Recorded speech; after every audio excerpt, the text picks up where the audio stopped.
Afternoon. All right, so I know that I am the only thing standing between you and lunch. So this is going to be pretty fast. I've got 82 slides to cover in 45 minutes. Seriously. All right, so I'm me. I'm here. I've done stuff. I have scar tissue to prove it. Why are you guys here today? Well, you're going to learn a little bit about the internet, some basic history and cartography. I'm going to give you some statistics and trends and pretty pictures. You're going to get a sense of how things work and scale on the internet. I'm going to try to answer the question in the title of the presentation, and hopefully we'll have time to answer some of your questions if you have any at the end of the presentation. So, what's the internet? Global telecommunication system that is seemingly essential to modern life? Question mark? Seems pretty essential to me. An internet is a collection of computer networks. The internet, note the capital I, is the network of networks, and I am a stickler for the capital I. I know, like the AP style guide says, you don't have to capitalize internet anymore. They are wrong. So that is the internet as a whole, the global collection of networks. It's a collection of networks that all use a common protocol suite to interoperate. So how many of you guys here remember using dial-up internet by show of hands? Wow, okay, so we have some veterans. So how many of you cannot remember a time where there was not the internet? Okay. On the age divide, as usual. Anybody here professional network engineer, does BGP stuff? Yay! All right. Correct me if I'm wrong. All right, so we really know what the internet is. It's a series of tubes, and they're mostly full of cats. True story. Sadly, this is the only meme slide you're going to get in this talk. All right, so if you want to get on the internet, you're a residential or a small business customer, you have to buy the internet from an internet provider of some sort. Probably your cable TV company or your local phone company. Maybe it's satellite if you're very unfortunate out in nowhere. And in any case, you're buying it from some sort of vendor, and by definition, an ISP sells access to the internet. Incidentally, also to their own network, but it's really the internet. So the internet service provider has to connect to the internet in order to sell it to you. So how do they do that? So to explain that, we go back to the beginning. So before there was the internet, there was the ARPANET, and probably many of you have heard of this. It's funded by the United States Department of Defense, came into existence in '69 through 1990, used a totally different protocol called NCP. This would be one of the baby photos of the internet, the original ARPANET, with just 4 nodes in December of 1969. Operated at a whopping 2.4K bits per second, later 50K. Here's the ARPANET in 1971. It grew pretty rapidly. Here's a series of milestones. In particular, the late 80s growth really accelerated, essentially doubling in 1989 in size. Here's some more old photos of the ARPANET. So back in the old days, there was a time where there wasn't internet service providers because it was all government and education and research. '87 was UUNet was founded. I remember that. The NSF net backbone is upgraded to T1s. I remember that. NFS backbone got upgraded to T3s in '92. I also remember that. All right, so Transmission Control Protocol, Internet Protocol. You've heard of it. It's used for today's internet.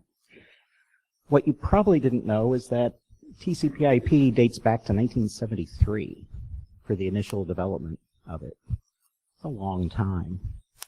It replaced ARPANET NCP, and you've probably also heard that there's another version of TCP/IP out there called IPv6. There's actually 2 separate internets.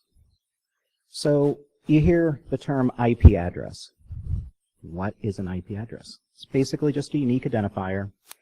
Depends on which protocol version you're talking about. V4 addresses look like that standard dotted quad that I'm sure all of you are familiar with, and V6 addresses are just much bigger and more intimidating and essentially impossible for you to remember unless you're very strange. You need IP addresses to connect devices to the internet, generally. And you need a lot of IP addresses if you have a lot of devices. So yes, there really are two separate internets. The V4 internet is what most people, particularly most residential users, think about as being the normal internet. There's really not a whole lot wrong with the IPv4 internet other than we're essentially out of address space. I'll talk more about that later. And today there's a lot of end-to-end reachability issues because we started using NAT and PAT in the 90s, network address translation and port address translation, to deal with the fact that we're running out of IP addresses. So they came out with IPv6 19 years ago, and you could say the uptake's been a little slow. So if you're a small business or a residential person, you get your IP addresses from your internet provider. They give them to you. You can request a static IP or a subnet, particularly if you're a business, and you can generally get these from your internet service provider. Sometimes they want to charge you a fee, a one-time fee or a monthly fee. Typical monthly fee is somewhere in the $5 a month per IP address range, or maybe $100 for a small subnet, something like that.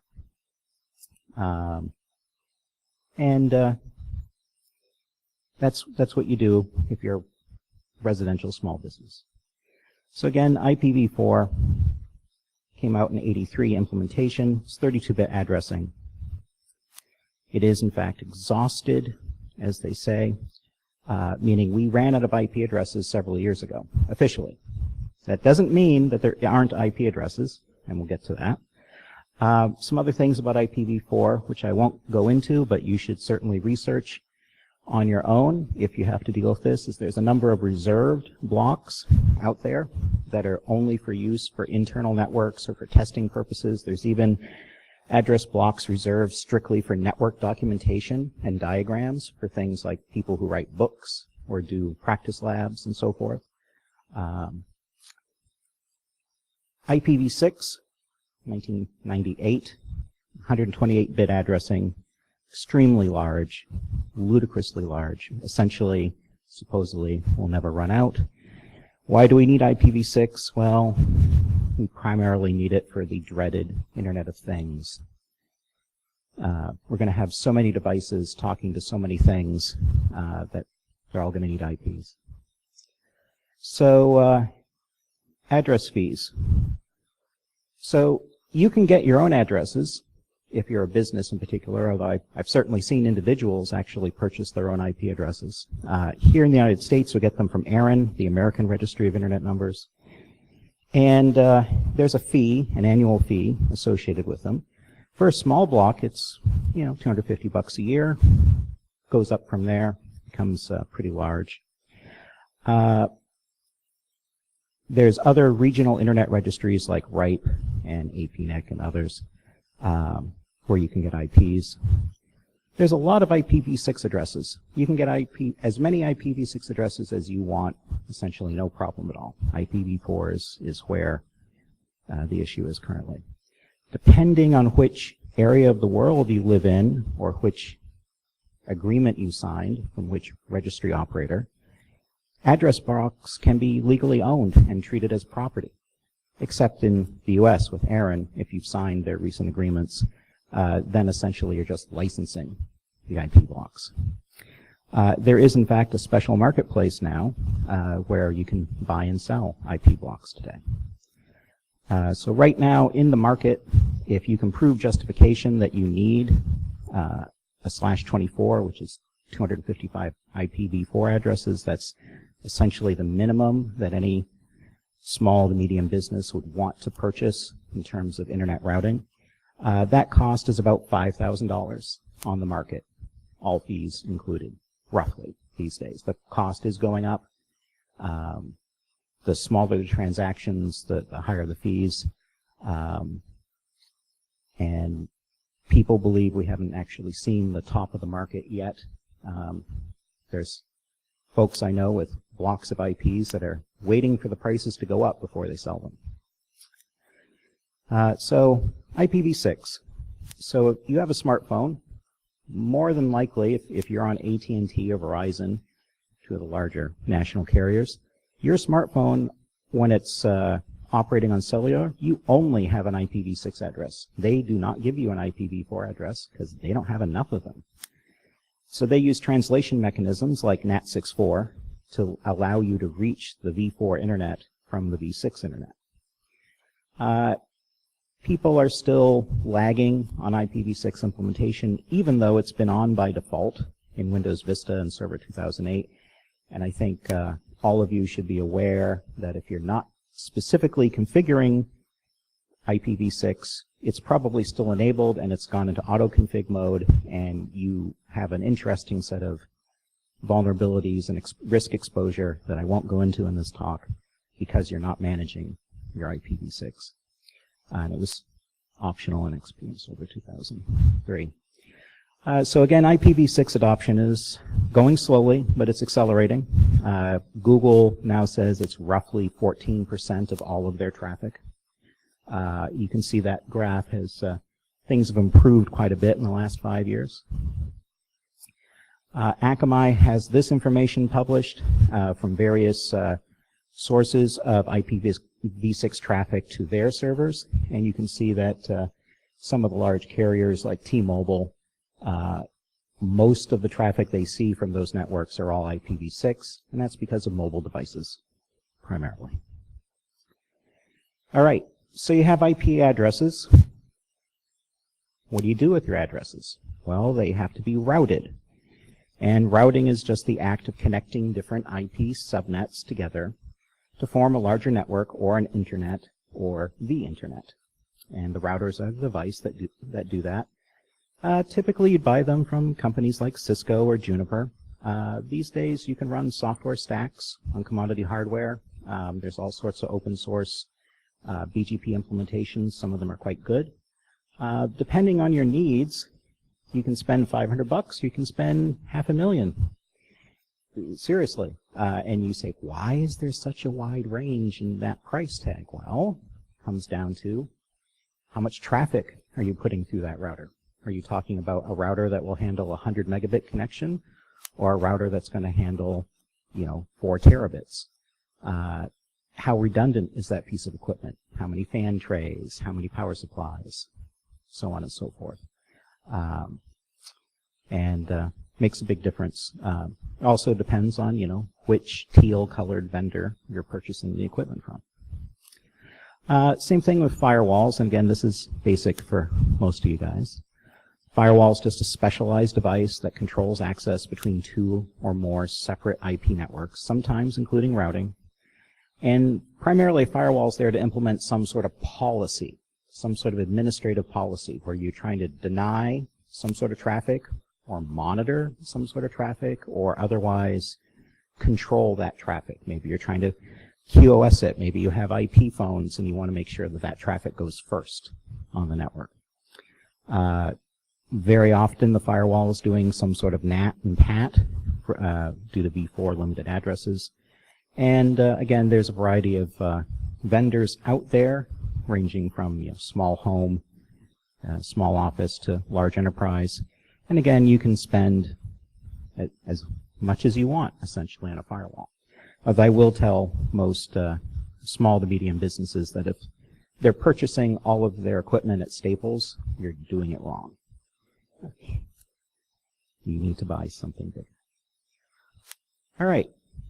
So IP transit, what's that? So that's what you're buying from your internet service provider. It is access to the internet, meaning that they are transiting your traffic everywhere on the internet and back to you. This is what everybody thinks about as being internet access, sometimes called dedicated internet access, DIA, by some vendors. Nearly everybody and pretty much most businesses and virtually all residential customers buy IP transit, and you get your IP addresses that way, oftentimes, which can be a problem.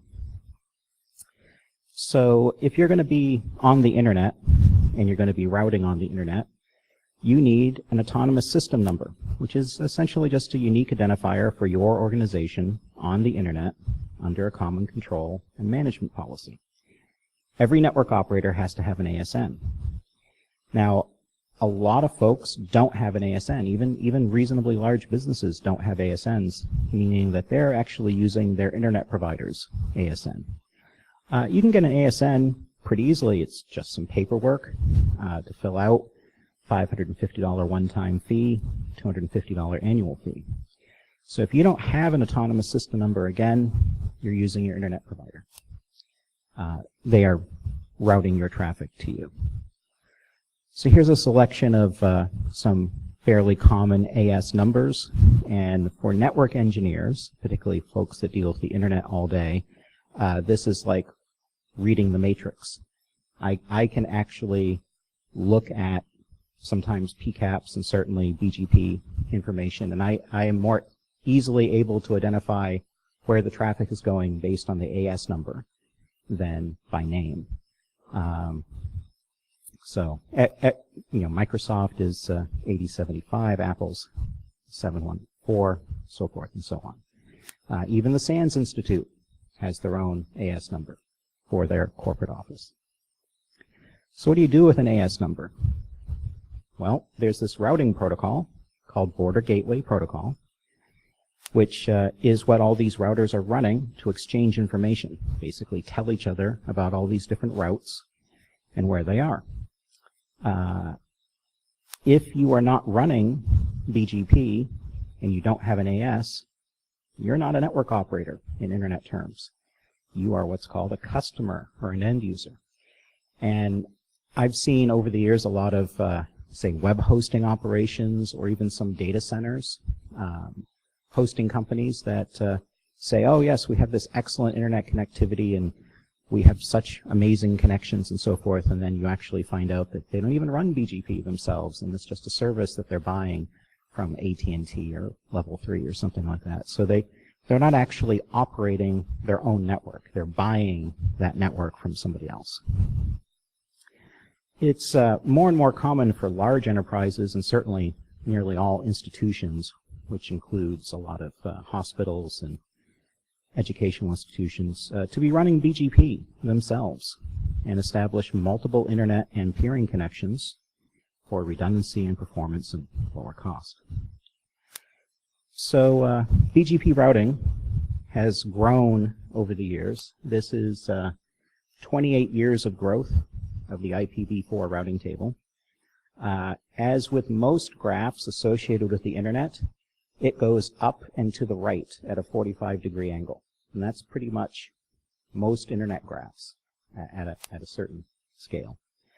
So this is showing that there's well over 600,000 individual IPv4 routes on the internet. It's actually more like 700 and something thousand if you don't filter at any level and include everything, including stuff that should never be on the internet, like /32s and so forth. Here's a graph of the last, since '96, of unique ASNs. This is worldwide.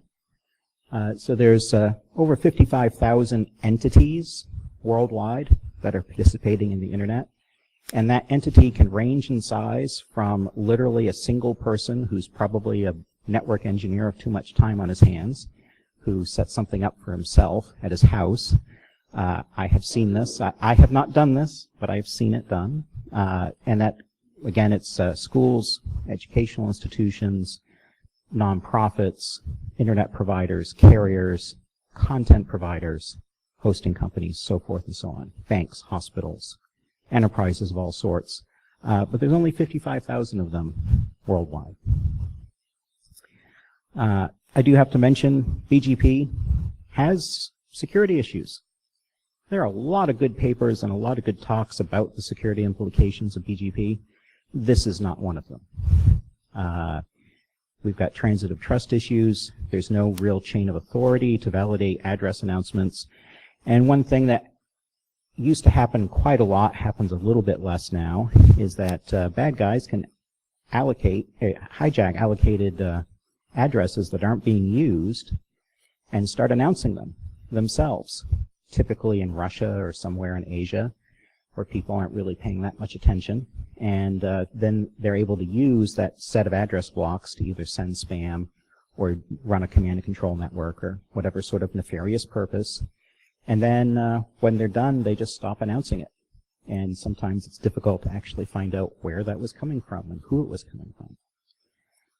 There's also been plenty of discussion and proof of concepts and actual events around man-in-the-middle attacks. There was a good one at DEF CON 16. You can go find that on YouTube.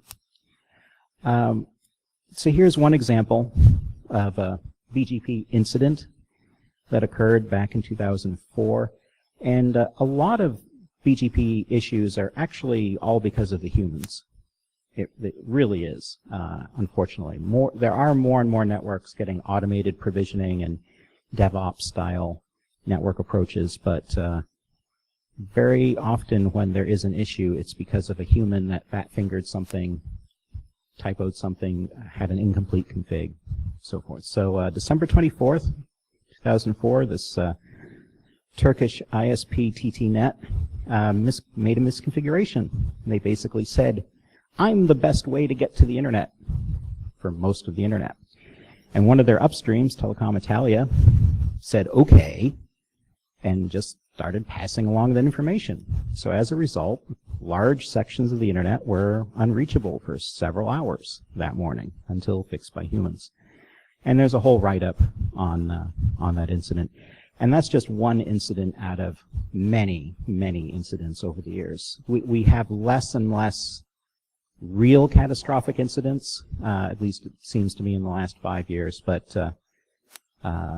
and there's also been some very interesting studies out there about correlating network outage incidents to whether or not it's a Friday or a Monday. Which day of the week is it most likely that you're going to have a network outage due to a human error, so forth and so on. All right, peering.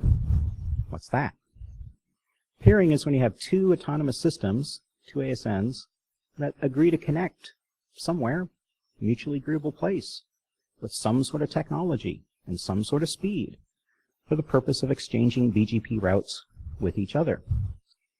This is nearly always done on a settlement-free basis where each entity shares the cost of getting to that location to do the interconnect. If you peer with somebody else's network, it means you're able to reach them and they can reach you without going out to the regular internet, but you don't have access to the internet as a whole. So you're just agreeing that we're going to interconnect and I'm going to get your routes, you're going to get my routes, and we're going to exchange traffic. And there's lots and lots of entities that do this all over the place. It can be done in private facilities, telecom hotels, data centers, and so forth. Very often done at a public internet exchange facility. So let's talk a little bit more about service providers.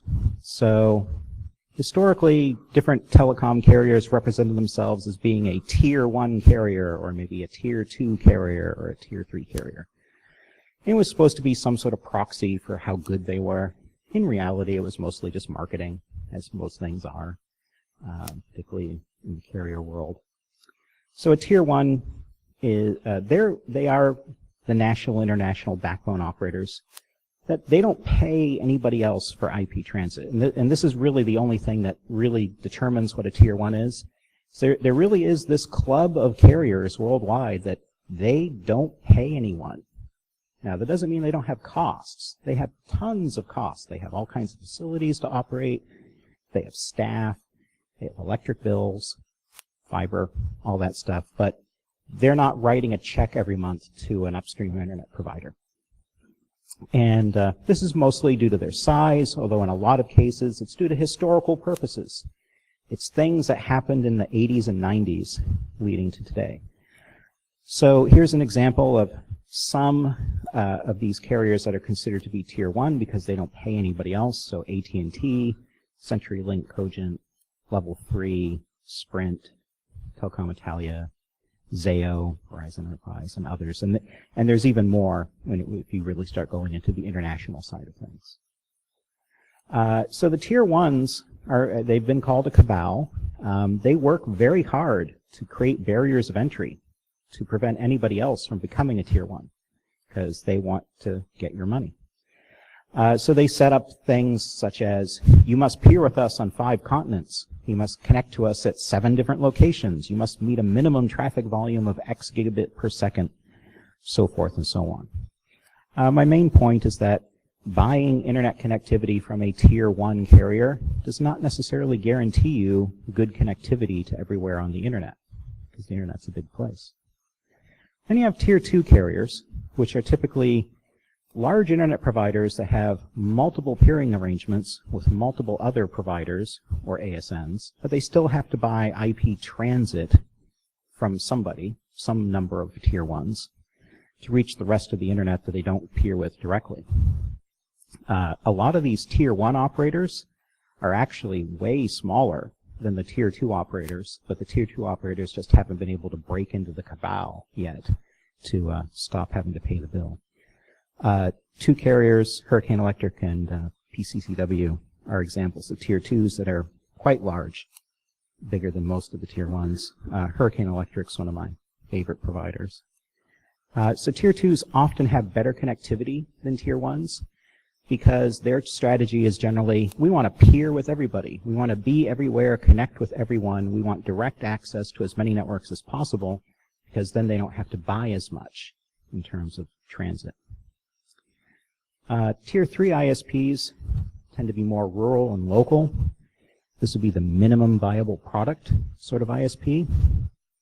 They get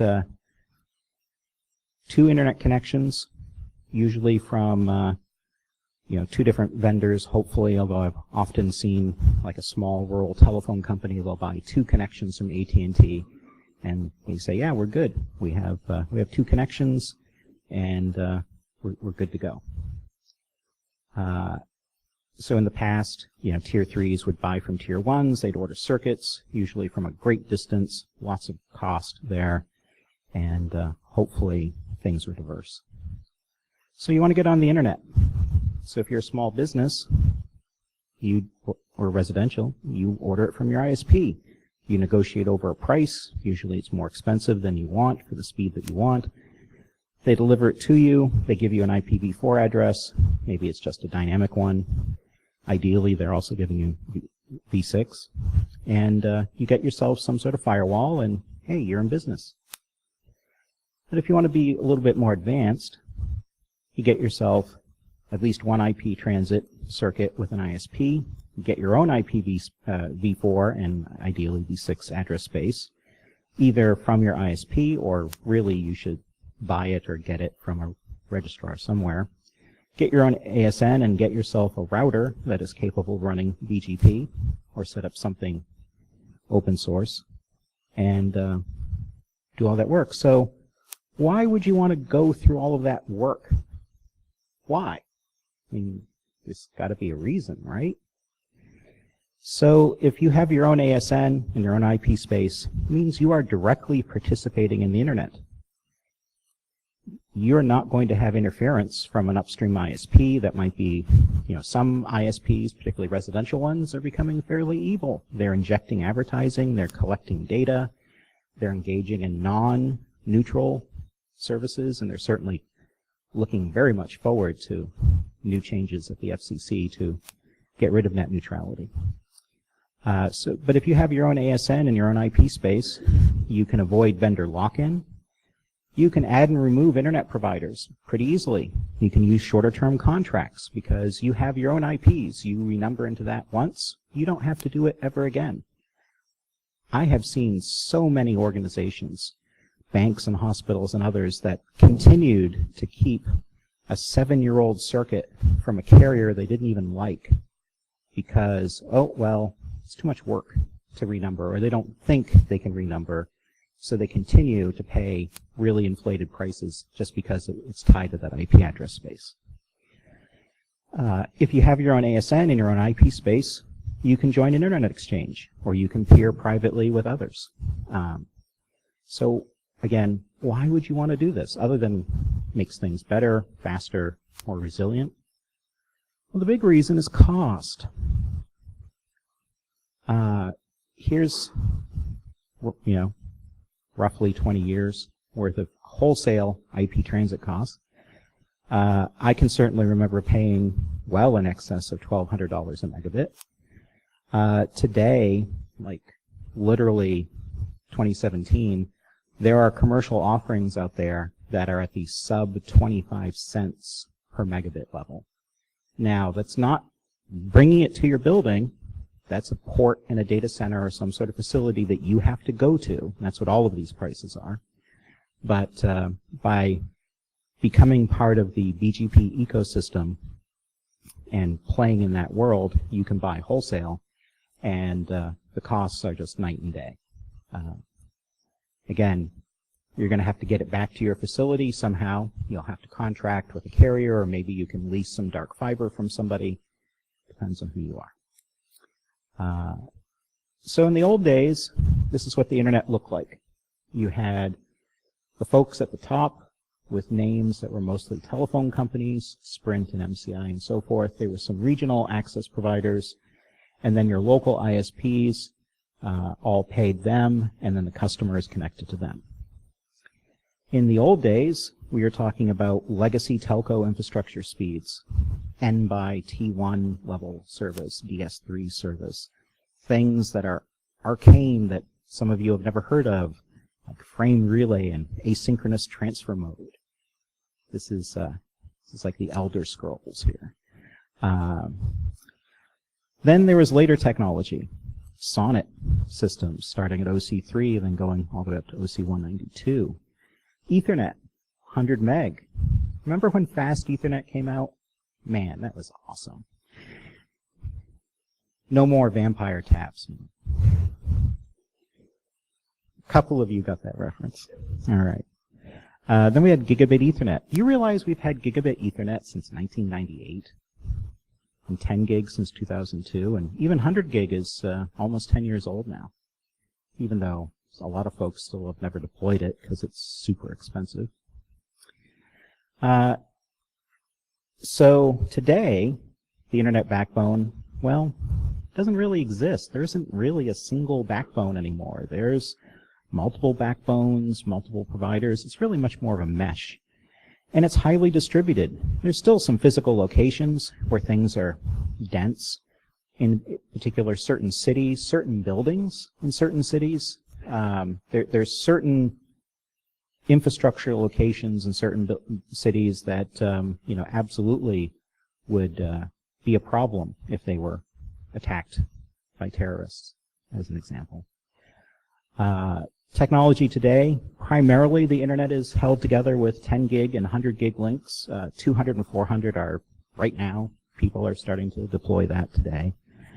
A lot of times, because 100 gig is still expensive, you have carriers deploying large numbers of LACP bundles to connect cities.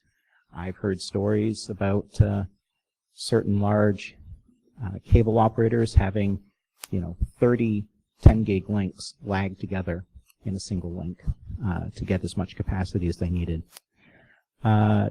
We still have some SONET out there. AT&T notably has a SONET, an OC768 network, 40 gig. The other thing that happens today is we have this thing called dense wave division multiplexing, where you're getting multiple wavelengths of light over the same pair of fibers. So if you are running 100 gig, you can actually, with commercially available systems, you can put 96 100 gig wavelengths over the same pair of fibers. And today, modern fiber cables, they're very high count, 144 count, 288, even as much as 3,000 count fiber, ribbon fiber, in some locations. So there's just in a lot of places, particularly in urban areas, places like Manhattan, where it's very expensive and difficult to dig, they're putting in these ludicrous count cables. And you think each pair of those fibers you can run DWDM on top of, so you can get just ludicrous amounts of speed and capacity. That's kind of a sample diagram of how DWDM works. It's essentially just different wavelengths of light, different colors, as people say, running over the same optic. So the modern internet looks a lot more like this. You have these huge companies like Facebook, like Google, like Microsoft, that they're responsible for so many of the bits that people use. They're the giant destinations on the internet.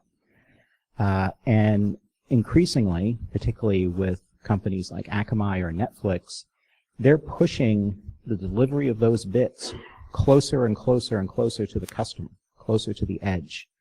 So the internet providers are tending to connect to internet exchanges and doing either private or public peering with these content providers, so that they're not having to buy transit for those services. So as an example, if you're a residential ISP, residential customers, at about 8 o'clock at night, pretty much anywhere in the US, I can tell you that half of all of your traffic will be 3 companies. Netflix will be anywhere between 30 to 40% of your network.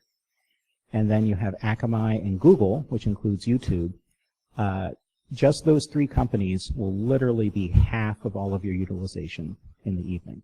So if you're able to peer with those companies directly, that reduces what you have to purchase commercially, because companies like Google and Akamai and Netflix, they'll peer with anybody. You just get to a facility, you have a BGP AS and your IPs, and you have the equipment to do it, you're in business. So this has led to the rise of the Internet Exchange. So what's an Internet Exchange? I keep using that word. I think I know what it means. It's essentially just a facility.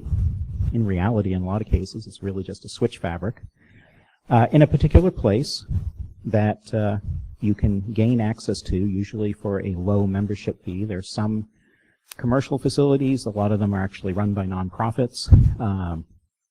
You get access to the switch fabric, usually located in some sort of data center or meet-me facility or telecom hotel, and you connect, and then other people connect, and you peer with them.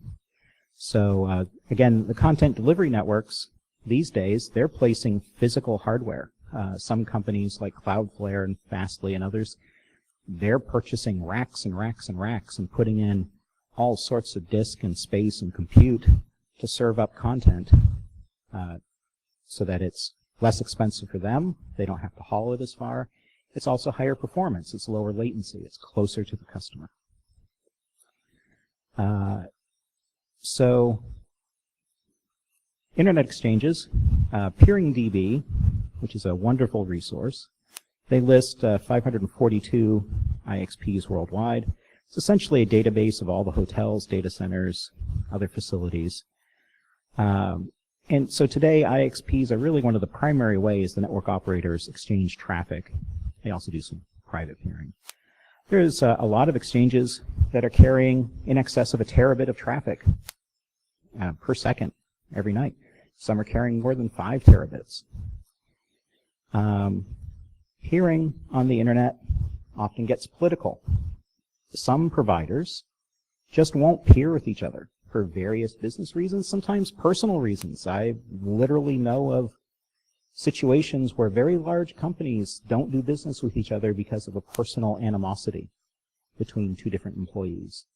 It's really strange.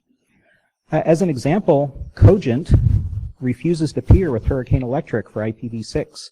Hurricane Electric, by the way, happens to be the world's largest IPv6 provider. So if you actually want access to the entire IPv6 internet, you either have to buy a connection from Cogent and a connection from Hurricane, 2 connections, or you have to buy a connection from somebody else that peers with both of them. You cannot actually just buy a connection from either one and get access to the entire IPv6 internet, which is silly, but that's reality. So here's some of the infrastructure in the U.S., this is a map of some of the long-haul fiber routes. We have a lot of fiber in the U.S. There's a lot of submarine cables all around the world. Many of them land at the U.S., on the U.S., although given the revelations of the last several years, a lot of foreign countries have done everything they can to make sure that internet traffic does not route through the U.S. anymore. There's a lot of international submarine cables like that. And these. Here's some graphs of, this is DKIX Frankfurt, the German Internet Exchange. There's 700 ASNs there. They are routinely over 5 gigs every night. AM6, Amsterdam, 800 members. Again, they're over 5 terabits every night. DKIX actually started a bunch of other internet exchanges around the world after their success in Germany. They started one here in New York just about 3 years ago. Again, graph, 45-degree angle up and to the right. It's an internet graph. I love it. And I've put people here at DKIX myself. Locally, I don't know who's here that's local Indianapolis. There's the Midwest IX here in Indianapolis. It's 26 members. They're running 4 gigs, 5 gigs every night. Here's an example of what a small ISP connectivity graph looks like. All those little circles there are AS numbers. This happens to be one of my clients. They just have 2 upstreams. Yeah, pretty simple. If you could read it, you could understand it better. That's Amazon. 269 peers. You really can't figure that out. Very quickly, any casting of services. So here, this is a technique for how the internet scales. You announce an IP subnet in multiple locations on the internet at the same time. The routers make decisions to steer the traffic to the best or nearest instance of that address, used for things like root DNS servers and some things like Google's 8.8.8.8, which I'm sure all of you are familiar with. That's not a single server. That's a bunch of servers and a bunch of locations. Just like root DNS servers, there's 13 routes, 12 operators. They are not individual servers. They're clusters with load balancers and many Anycast instances. In fact, some of the root servers have as many as 160 physically separate instances around the world. This is to ensure that you can always resolve DNS names. By having Anycast, particularly for DNS, it allows scaling of traffic volume, increasing the resiliency and redundancy, particularly against directed attacks, like DDoS attacks. So if you have 160 instances of a server somewhere on the internet and somebody decides they want to launch a DDoS, well, that's great. They might be able to knock out Ashburn or something like that, but they're not going to knock out all 160 instances because they just can't. The routing won't let them. A lot of times, Anycast root instances are located at internet exchanges. So Anycasting improves the reliability via geographic diversity, improves performance, makes it more resilient to DDoS attacks because of those multiple locations, increases the availability. If a cluster needs to go down for maintenance or something like that, you withdraw the route, your traffic's just automatically rerouted to the next better place. And very quickly some internet speed graphs there. That top line in green, which I know is hard to read, that's South Korea. That is currently the best place in the world for internet access. It's almost all fiber. It's very, very fast. They've done a good job there. Here's our average peak speeds. This is all from the Akamai State of the Internet report, which I highly recommend if you have any interest in this stuff. It's filled with useful data. Here I took some sample data of different states: California, Illinois, Indiana, Ohio, Maine, U.S. as a whole. So I don't know what happened to Ohio, man. I don't see Munitari in here. I was going to harass him. But clearly, we could do a better job of providing internet access in this country. I have a bunch of statistics, which I'll just gloss over. You can look at this if you're interested in the presentation. Snapshot of what the internet looks like these days. Cisco has this very interesting global internet forecast they update every year. They actually try to do a good job of predicting what the internet's going to look like in terms of traffic volume. They're saying 26 billion network devices online by 2020. They also anticipate that basically broadband speeds are going to double between 2015 and 2020, hopefully. And no surprise to anybody that IP video is really going to represent most internet traffic by bit volume. So here we are. So why is the internet still working? Well, thankfully we have Moore's Law. Increased RAM CPU for routers at increasingly low cost. We've had more and more compute resources to handle the growth of routing tables and just the growth of traffic. We have silicon that can handle 100 gig interfaces today, 400 gig interfaces. You couldn't handle a 100 gig interface for any amount of money 15 years ago. There was nothing that could do it. We've also had technology that's had incremental speed increases, so we didn't have to completely rip and replace. We've been able to upgrade SONET systems from OC3 to OC768. We've gone from 100 meg fast Ethernet to 100 gig. And it's still essentially Ethernet. I mean, it's different, but over the years you were able to buy new switches and new routers where maybe you had the option of you can buy that really expensive upgrade card and, well, now you've got 10 gig ports, or you can buy that other really expensive upgrade card, now you have 100 gig ports. You didn't have to replace the entire box to do it. The other big reason is the fiber optic cable investment from so many carriers, including many, many submarine cables around the world. And new technologies that have allowed us to get more speeds out of that same cable. Dense wave division multiplexing has been a big thing for a lot of carriers. Particularly back in the 80s, a lot of carriers were literally running 4 fibers. They would run hundreds of miles of fiber and have 4 fibers in it because they never thought they need anything more than that. A lot of that fiber is limited, but DWDM and similar technology has allowed them to extend the life of that and have to avoid a lot of costly builds.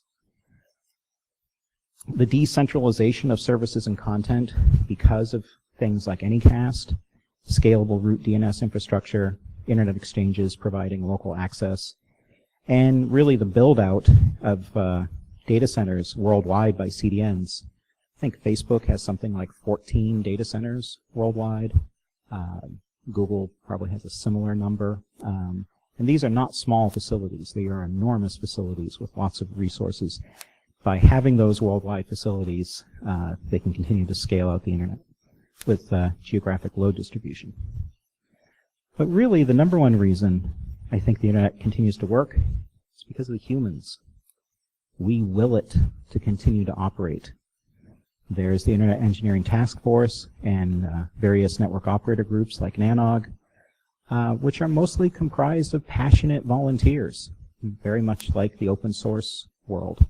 Now, yes, there are folks that get paid by their employer to go to these meetings, and that's wonderful, but they have a passion for it. You don't get paid to go to IETF meetings because you're bored. You do that because you love it. So because of those folks, and the conferences that they run, sharing of best practices, things like BCP 38, look it up. It's in the bibliography here. And they invent and deploy new solutions to problems, and really that's what's kept the internet functional these last 20 years. And I have a few pages of bibliography. This slide deck will be available very shortly. I may have a couple of minutes for questions, if anybody has any, if you're not reeling from the amount of information that I just threw at you. Yes.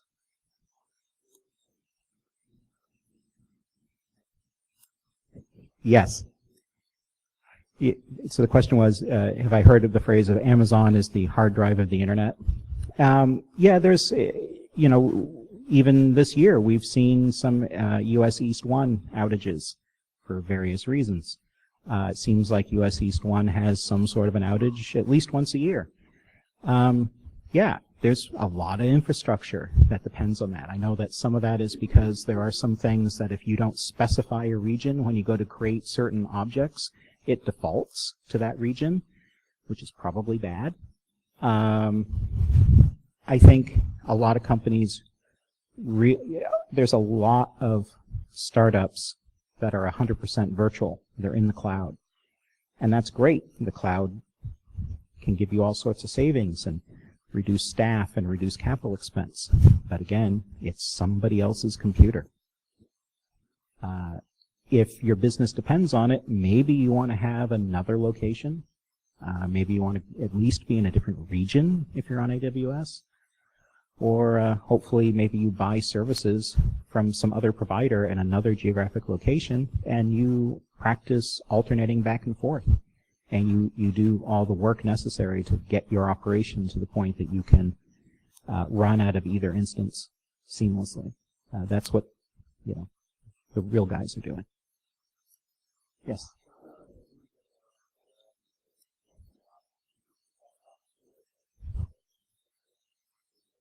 Yep.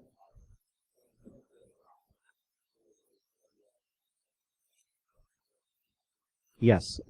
Yeah, so peering directly with AWS or Azure. Yes, like Microsoft calls that direct route, I believe, or express route or some other marketing name. Yes, and you can do a similar thing with Amazon where you can pay them money to get direct access into AWS. But you have to pay, and in both cases you're paying a port fee plus usually a bit fee, which may be small, but it adds up over time. You're going to see more and more of that. There's certainly organizations that are so heavily into something like Azure that it makes sense for them. I know of a healthcare organization in my state where they connected directly to Azure because they have so many VMs, and it just made sense for them to do it. It's not cheap.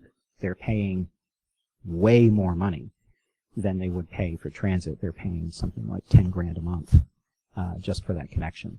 And it's not even a fast connection. It's like a gig connection. In my world, that's not fast. But it makes sense if you have certain kinds of workloads. That's another reason, again, to peer and go into internet exchanges, is that for things like Microsoft, like if you're just running Office 365, you're in the cloud with email Office 365, you don't have to pay for ExpressRoute for that. You can actually just peer with Microsoft and get closer and faster access to your email and to your apps. So I think you're going to see more of that in the future.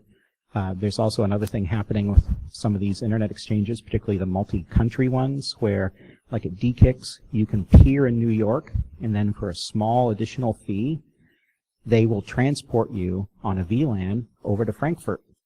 And you can peer in Frankfurt with like 100 meg or a gig or whatever, very inexpensively compared to what it costs to buy transatlantic. Although these days transatlantic is cheaper than ever. It's sub $5,000 a month now to go to Europe at 10 gig from the East Coast. Yes.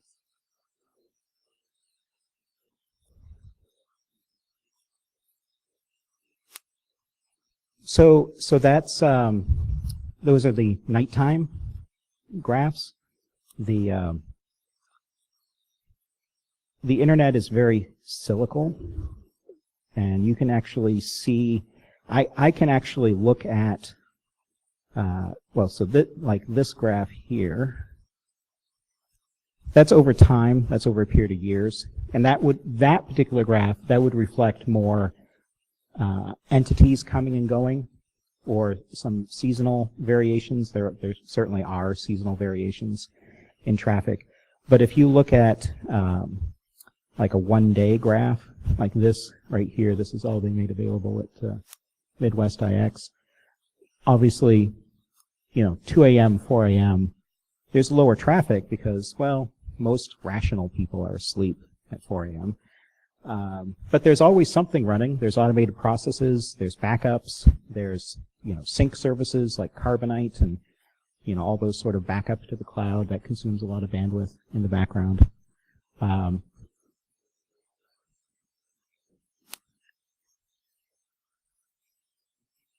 years, yeah. I don't know if I had any other bandwidth graphs. I mean, there's the cost of bandwidth over time. I love that graph. Oh, yeah, oh, yes, okay, I know. So that is actually, that is really just a data collection issue that didn't get cleaned up. And yeah, there's noise in this data. There's a lot less noise these days, as you can, but early on, back before, there's actually entire organizations, there's entire research departments at some universities and some nonprofits that are funded. Their entire job is just to do research on the internet and collect statistics now. Back in the late 90s, that didn't exist. It was a lot of it was volunteers, so that's why there's those sort of errors. Anyone else? All right, well, I hope I kept you reasonably entertained and maybe you learned something, and feel free if you have any questions. I'm always happy to talk about this stuff. Clearly, I'm one of those geeks that likes it. Thank you.